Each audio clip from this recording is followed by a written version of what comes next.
दोस्तों, अक्सर हम अपने माता पिता से ऐसे सवाल कर बैठते हैं जिनका अफसोस हमें तब होता है जब हम खुद पेरेंट बन जाते हैं।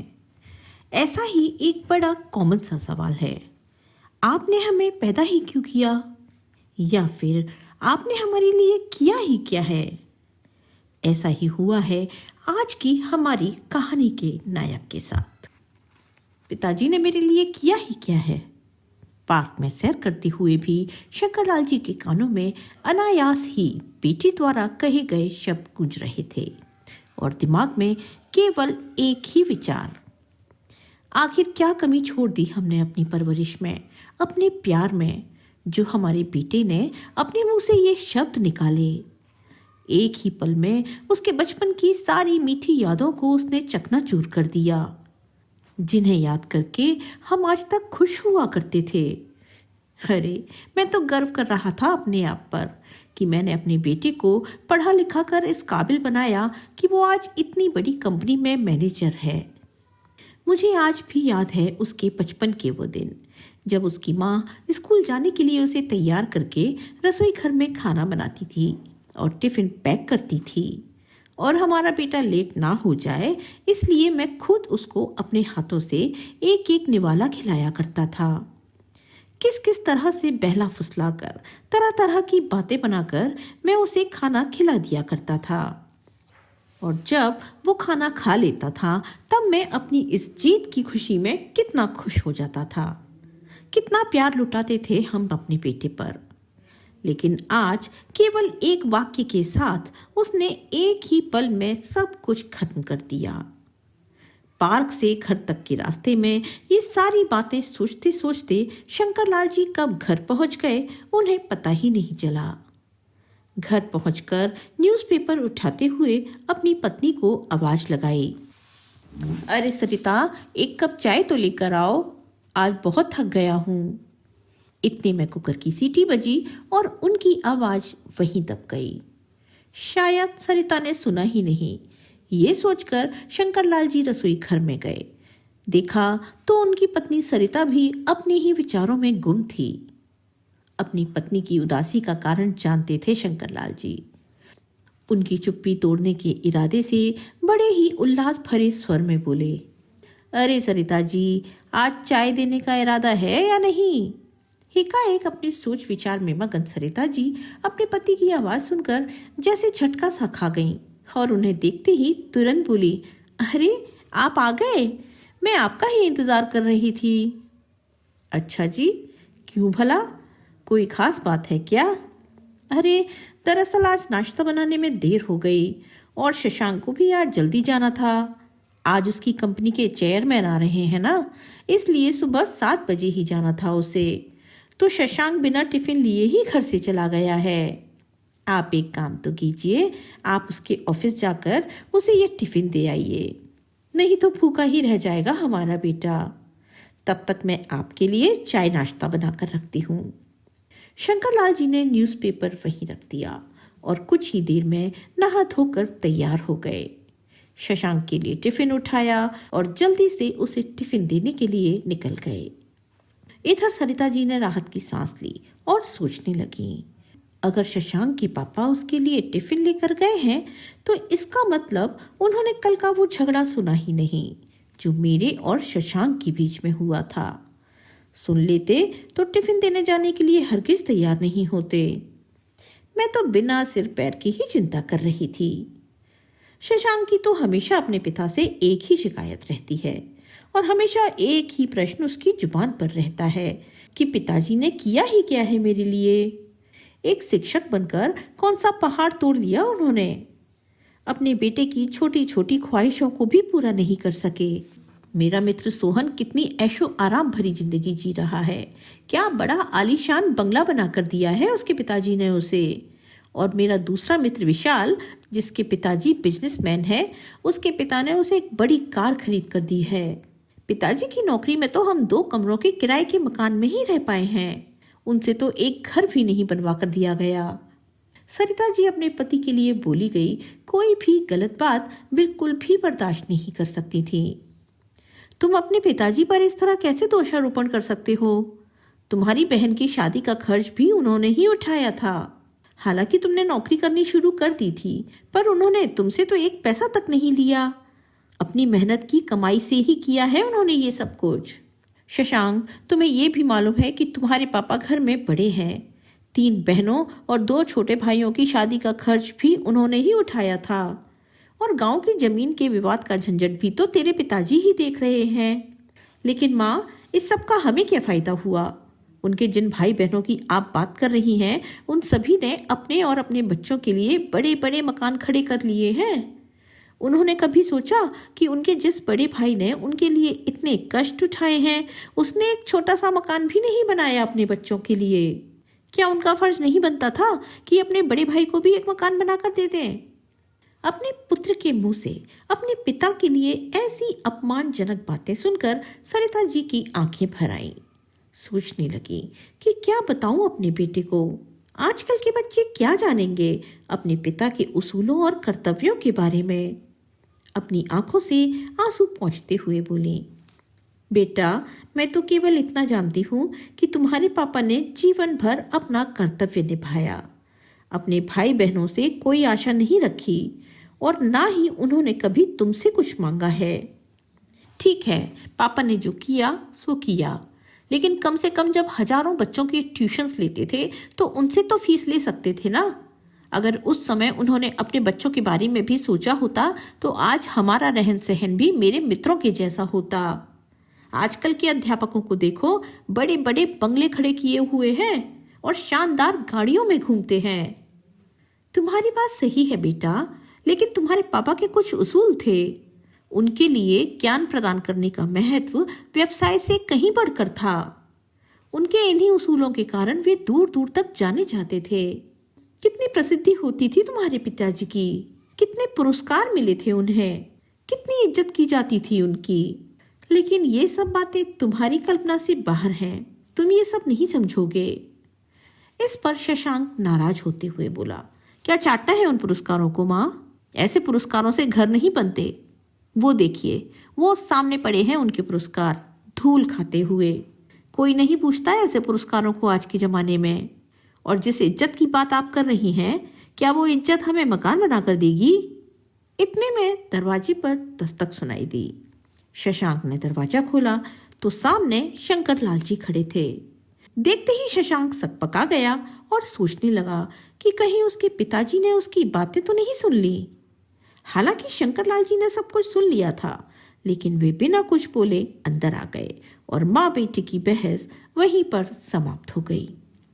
ये था सरिता जी और शशांक का कल का झगड़ा, जिसको लेकर सरिता जी परेशान थी। शंकर लाल जी ने टिफिन को साइकिल पर लटकाया और तपती धूप में शशांक की कंपनी में जाने के लिए निकल पड़े 7 किलोमीटर दूर। कंपनी तक पहुंचते पहुंचते उनका दम फूल गया था। कंपनी के गेट पर सिक्योरिटी गार्ड ने उन्हें रोक दिया। तुम्हारे शशांक साहब का टिफिन देना है, अंदर जाऊं क्या? अभी नहीं, चेयरमैन साहब आए हुए हैं, गार्ड बोला। उनके साथ मीटिंग चल रही है, किसी भी वक्त वो मीटिंग खत्म करके आ सकते हैं, आप बाजू में ही रहिए। शंकर लाल जी थोड़ी दूरी पर धूप में ही खड़े रहे। आसपास कहीं भी बैठने के लिए जगह नहीं थी। थोड़ी देर बोलते बोलते पूरा 1 घंटा बीत गया। खड़े खड़े पैरों में भी दर्द उठने लगा था, इसलिए शंकर लाल जी वहीं गर्मी में तपते हुए एक पत्थर पर बैठने लगे। तभी गेट की आवाज आई। शायद मीटिंग खत्म हो गई होगी। चेयरमैन साहब के पीछे पीछे कई अधिकारी और उनके साथ शशांक भी बाहर आया। उसने अपने पिताजी को वहां खड़े देखा तो मन ही मन कुढ़ने लगा। सोचने लगा कि अगर टिफिन घर पर रह गया था तो क्या जरूरत थी लेकर आने की। ऊपर से कुर्ता पजामा पहन कर आए हैं, कम से कम मेरी रेपुटेशन का तो ख्याल किया होता। चेयरमैन साहब कार का दरवाजा खोलकर बैठने ही वाले थे तो उनकी नजर शंकर लाल जी की ओर गई। वे कार में बैठते बैठते रुक गए और शंकर लाल जी को देखने लगे। वो सामने कौन खड़ा है? उन्होंने सिक्योरिटी गार्ड से पूछा। अपने शशांक सर के पिताजी हैं, उनके लिए खाने का टिफिन लेकर आए हैं, गार्ड ने कपकपाती आवाज में कहा। बुलवाइए उनको। ये देखकर शशांक सोचने लगा, हे भगवान, जो नहीं होना चाहिए था वही हो गया। मेरे पिताजी ने तो मेरी इज्जत की धज्जियां उड़ाकर रख दी। शशांक के चेहरे से पसीने की धारा बहने लगी। क्रोध और डर से उसका दिमाग सुन्न पड़ने लगा। गार्ड की आवाज देने पर शंकरलाल जी पास आए। चेयरमैन साहब आगे बढ़े और उनके समीप गए। आप वर्मा सर हैं ना? डीएवी स्कूल में शिक्षक थे। जी हाँ, लेकिन आप कैसे पहचानते हैं मुझे? हम पहले तो कभी नहीं मिले। कुछ समझने के पहले ही चेयरमैन साहब ने शंकरलाल जी के चरण छुए। सभी अधिकारी और शशांक वो दृश्य देखकर अचंभित रह गए। सर, मैं गुप्ता, आपका वही नालायक विद्यार्थी जो आपकी शिक्षा के सहारे ही लायक बन सका। याद है आपको? आप मुझे घर पर पढ़ाने आते थे। हाँ हाँ, याद आया। बाप रे, बहुत बड़े व्यक्ति बन गए आप तो। चेयरमैन हंस दिए, फिर बोले, सर आप यहाँ धूप में क्या कर रहे हैं? आइए अंदर चलते हैं, बहुत सारी बातें करनी है आपसे। सिक्योरिटी, तुमने इन्हें अंदर क्यों नहीं बिठाया? गार्ड ने शर्म से सिर नीचे झुका लिया। उन्हें डांटते देखकर शंकरलाल जी बोले, उनकी कोई गलती नहीं है सर, आपकी मीटिंग चल रही थी, आपको तकलीफ ना हो इसलिए मैं ही बाहर रुक गया। कृपया आप मुझे सर कहकर शर्मिंदा ना करें सर। चेयरमैन ने हाथ जोड़कर विनती की। ये सब देखकर शशांक की हैरानी का ठिकाना नहीं रहा। चेयरमैन साहब ने शंकरलाल जी का हाथ अपने हाथ में लिया और उनको अपने आलीशान चैम्बर में ले गए। बैठिए सर। चेयरमैन सर ने अपनी कुर्सी शंकरलाल जी की तरफ बढ़ाते हुए कहा। नहीं नहीं, वो कुर्सी आपकी है। शंकरलाल जी ने सक पकाते हुए कहा, सर आपके कारण ही ये कुर्सी मुझे मिली है, तो इस पर बैठने का पहला हक आपका है। चेयरमैन साहब ने जबरदस्ती उन्हें अपनी कुर्सी पर बिठाया। शशांक और चेयरमैन सर का असिस्टेंट दोनों इस दृश्य को बड़ी हैरानी से देख रहे थे। तुम लोगों को मालूम नहीं होगा, वर्मा सर नहीं होते तो आज ये कंपनी नहीं होती और मैं मेरे पिताजी की अनाज की दुकान ही संभाल रहा होता। स्कूल समय में मैं बहुत ही डब्बू था। जैसे तैसे मुझे 9वीं कक्षा तक पहुंचाया गया।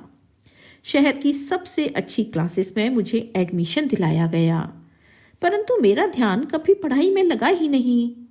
उस पर अमीर बाप की औलाद, पूरा दिन मौज मस्ती और मारपीट करना, शाम की क्लासेस से बंक मारकर मूवी देखना, यही मेरा शौक था।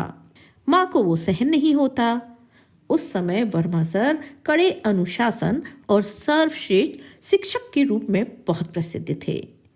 माँ ने उनके पास मुझे पढ़ाने की विनती की, परंतु सर के छोटे से घर में बैठने के लिए जगह नहीं थी, इसलिए सर ने पढ़ाने में असमर्थता दर्शाई। माँ ने उनसे बहुत विनती की और हमारे घर आकर पढ़ाने के लिए मुंह मांगी फीस देने को बोला। अनेक प्रकार की विनती करने पर घर आकर पढ़ाने को तो तैयार हो गए, परंतु सर ने फीस के लिए मना कर दिया। पहले दिन सर आए और मैं हमेशा की तरह शैतानी करने लगा। सर ने मेरी अच्छी तरह से धुनाई कर दी। उस धुनाई का असर ऐसा हुआ कि मैं चुपचाप बैठने लगा। तुम्हें बता दूं शशांक, पहले हफ्ते में ही मुझे पढ़ने में इतनी रुचि हो गई कि मुझे पढ़ाई के अतिरिक्त कुछ भी अच्छा नहीं लगता था। सर इतना अच्छा पढ़ाते थे। अंग्रेजी, गणित, विज्ञान जैसे विषय जो मुझे कठिन लगते थे वो अब सरल लगने लगे थे। फिर तो मुझे पढ़ाई से प्यार होने लगा। सर कभी आते नहीं थे तो मैं परेशान हो जाता था। 9वीं कक्षा में मैं दूसरे नंबर पर आया। माँ पिताजी को खूब खुशी हुई। मैं तो जैसे हवा में उड़ने लगा था। 10वीं में मैंने सारी क्लासेस छोड़ दी और सिर्फ वर्मा सर से ही पढ़ने लगा और 10वीं में मेरिट में आकर मैंने सबको चौंका दिया था। My goodness. पर सर, फिर भी आपने सर को फीस नहीं दी? चेयरमैन के असिस्टेंट ने आश्चर्य से पूछा। मेरे माँ पिताजी के साथ मैं सर के घर पेड़े लेकर गया और पिताजी ने सर को 2 लाख रुपए का चेक भी दिया, पर सर ने वो नहीं लिया। उस समय सर जो बोले वो मुझे आज भी याद है। सर बोले, मैंने कुछ भी नहीं किया, आपका बेटा ही बुद्धिमान है। मैंने सिर्फ उसे रास्ता बताया। और मैं ज्ञान बेचता नहीं हूँ, मैं वो दान देता हूँ। बाद में मैं सर के मार्गदर्शन में ही 12वीं में फिर से मेरिट में आया। उसके बाद बीई करने के बाद अमेरिका जाकर एमएस किया और अपने शहर में ये कंपनी शुरू की। एक पत्थर को तराश कर सर ने हीरा बना दिया। और सिर्फ मैं ही नहीं, सर ने ऐसे असंख्य हीरे बनाए हैं। सर, आपको कोटि कोटि प्रणाम। चेयरमैन साहब ने अपनी आंखों में आए आंसू रुमाल से पोंछे और फिर बोले, परंतु ये बात कितनी अद्भुत है कि बाहर शिक्षा का और ज्ञान दान का बाजार भरा पड़ा है, लेकिन फिर भी सर ने 1 रुपया भी न लेते हुए हजारों विद्यार्थियों को पढ़ाया और न केवल पढ़ाया, उनमें पढ़ने की रुचि भी जगाई। ये देखकर शंकरलाल वर्मा की तरफ देखकर चेयरमैन के असिस्टेंट ने कहा, वाह सर, मान गए आपको और आपके आदर्शों को। अरे मेरे वर्मा सर उसूलों के बहुत पक्के हैं, पैसों और मान सम्मान के भूखे नहीं हैं। विद्यार्थी का भला हो, यही एकमात्र उद्देश्य था उनका। चेयरमैन बोले, और ऐसे ही थे मेरे पिताजी भी, उसूलों के एकदम पक्के। एक समय भूखे रह लेंगे पर अनाज में मिलावट करके नहीं बेचेंगे, ये उनके संकल्प थे। जिंदगी भर उसका पालन किया, ईमानदारी से व्यापार किया। उसका फायदा आज मेरे भाइयों को हो रहा है। बहुत देर तक कोई कुछ नहीं बोला। फिर चेयरमैन ने शंकरलाल जी से पूछा, सर, आपने मकान बदल लिया या उसी मकान में रहते हैं? उसी पुराने मकान में रहते हैं सर। शंकरलाल जी के बदले में शशांक नहीं उत्तर दिया। उस उत्तर में पिताजी के प्रति छिपी हुई नाराजगी चेयरमैन साहब की समझ में आ गई। आपने जो एहसान मुझ पर किए थे उसका बदला तो मैं कभी नहीं चुका पाऊंगा, लेकिन फिर भी आज मैं आपको गुरु दक्षिणा देना चाहता हूँ। प्लीज ना मत कीजिएगा। इस शहर में मैंने कुछ फ्लैट्स ले रखे हैं, उनमें से एक 3 BHK का मकान मैं आपके नाम पर कर रहा हूँ। क्या? शंकरलाल जी और शशांक दोनों आश्चर्यचकित रूप से बोले, नहीं नहीं, इतनी बड़ी गुरु दक्षिणा नहीं चाहिए मुझे। शंकरलाल जी आग्रहपूर्वक बोले। चेयरमैन साहब ने शंकरलाल जी के हाथों को अपने हाथ में लिया। सर, प्लीज ना मत कीजिए और मुझे माफ करें कि काम की अधिकता में आपकी गुरु दक्षिणा देने में मैं पहले ही बहुत देर कर चुका हूँ। उसके बाद चेयरमैन सर ने सभी के लिए चाय मंगवाई, शंकरलाल जी से ढेर सारी बातें की और उनके चरण स्पर्श करके आदर सहित उन्हें विदा किया। जब शंकरलाल जी चले गए तो चेयरमैन ने शशांक से पूछा, शशांक, तुम्हारी शादी हो गई क्या?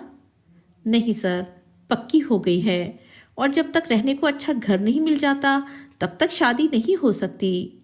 ऐसी शर्त मेरे ससुर जी ने रखी है, इसलिए अभी तक शादी की डेट फिक्स नहीं की, इसलिए अभी तक हॉल भी बुक नहीं किया।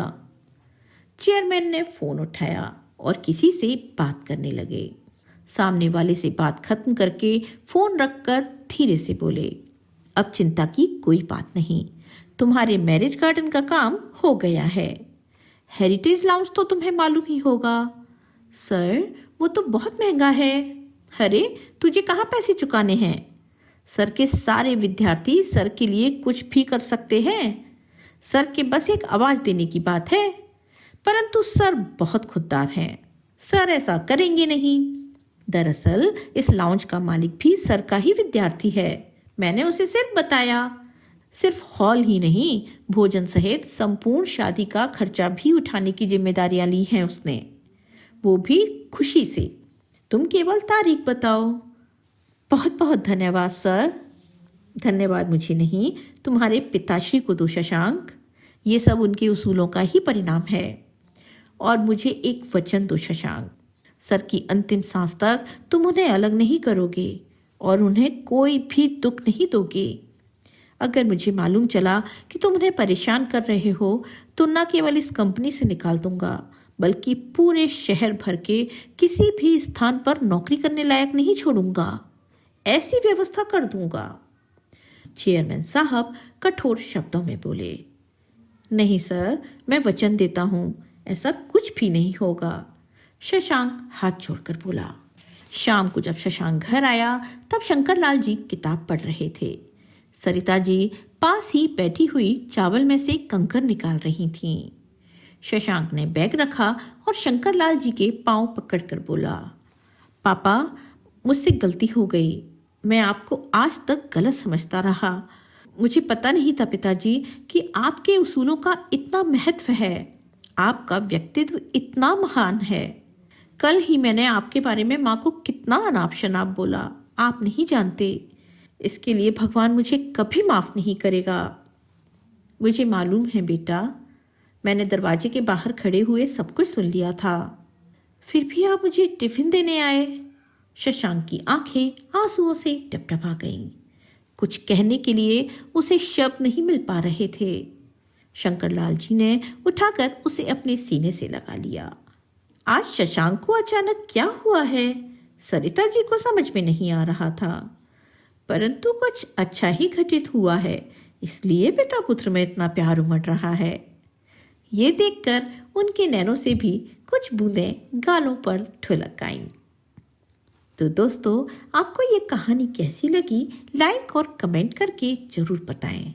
और अगर आप हमारे चैनल पर पहली बार आए हैं तो चैनल को सब्सक्राइब करना बिल्कुल न भूलें। मिलते हैं एक नई कहानी के साथ। तब तक के लिए स्वस्थ रहिए, मस्त रहिए और अपने अपनों का ख्याल रखिए। आपका बहुत बहुत धन्यवाद।